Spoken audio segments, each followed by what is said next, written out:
По околу 15 години пауза и неколку неуспешни обиди за реактивирање, се чини дека конечно е на повидок долгорочно решение за криопаланичката кланица, кое ќе освежи економската слика на нашиот град.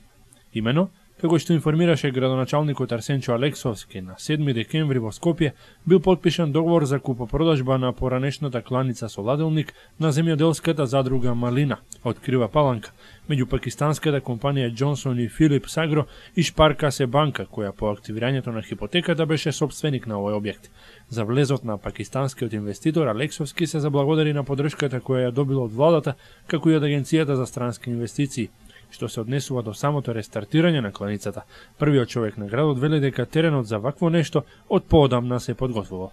За мое огромно задоволство, бидејќи ова беше едно од моите предизборни ветувања која беше вклучено во самата предизборна програма, тоа беше расчистување на собственичките односи околу кланицата и нејзино рестартирање. За овој мој мандат, заедно со помош на владата на Република Македонија, со помош на Агенцијата за странски инвестиции,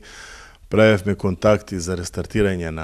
на кланицата и еве на наше задоволство прво имаше заинтересирана една фирма од Израел која сакаше да влезе, но сепак не можеа да се договорат со Шпаркасе банка, во кој дел не сум запознаен, и еве сега пред неколку дена е подпишан договорот кој е заверен на нотара во Крива Паланка за продажба на кланицата поранешна собственост на земјоделската задруга Малина. Она кое што ќе следува деновиве се чекори со кои представникот на пакистанската фирма најпрво ќе го откупи земјиштето околу објектот, кој е во собственост на државата, пошто ќе може да биде заведено во катастарот на недвижности на Крива Паланка, а со оглед на тоа дека инвеститорот планира веднаш да започне со изградба на два нови погона, еден за преработка на месо, а другиот за соодветен третман на овоше и зеленчук, од Джонсон и Филипс Агро веќе поднеле барање до општината за изработка на урбанистичко-планска документација за вцртување на двата предвидени објекта. Онака, ја како што сум запознаен, вие најверојатно овој ден ќе имате и можност да разговарате со представник од фирмата, значи тие имаат свое представништво во Македонија и тоа е фирма која од Пакистан се работи за кланица која ќе произведува, ќе преработува месо и месни производи, се работи за уште два погона кои треба да се изградат, тие поднесува барање, значи за изготвување на локална урбанистичка планска документација, каде што ќе биде предвиден уште еден погон за преработка на месо и уште еден погон за преработка на овошје и зеленчук. Значи се работи за една инвестиција во која може слободно да кажам дека ќе биде која ќе се состои од три дела. Значи, првиот дел ќе биде кланицата, со она кланични работи, сите тие пропратни елемента. Втори дел ќе биде преработката на месо исто погонот и трети дел ќе биде преработката на зеленчук и овошки. Иако не сакаше да шпекулира со цифри во однос на средствата кои пакистанците ќе ги вложат за реактивирање и за зголемување на капацитетите на овој објект, Алексовски сепак призна дека инвестицијата неминовно ќе донесе раздвижување на локалната економија.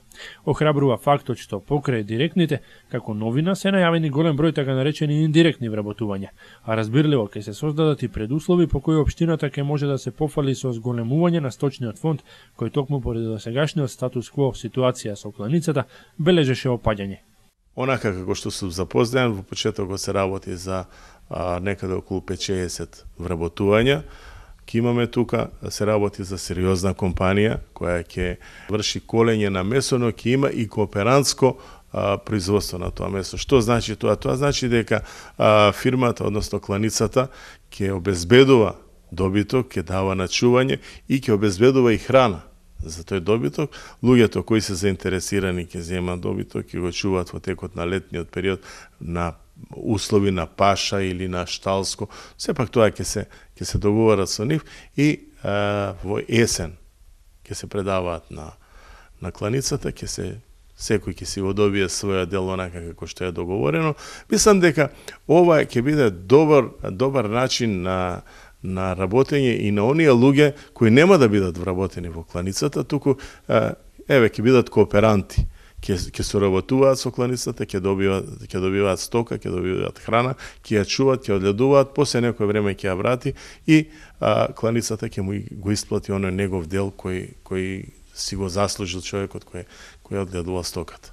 Мислам дека ова е една новост, барем за нашите простори, на просторите на другите држави не е новост, ова се применува и во другите земји, но може да кажам дека поготово во Крија Паланка никогаш вакво ништо не е направено. Значи, кооперантско производство на месо, кооперантско производство на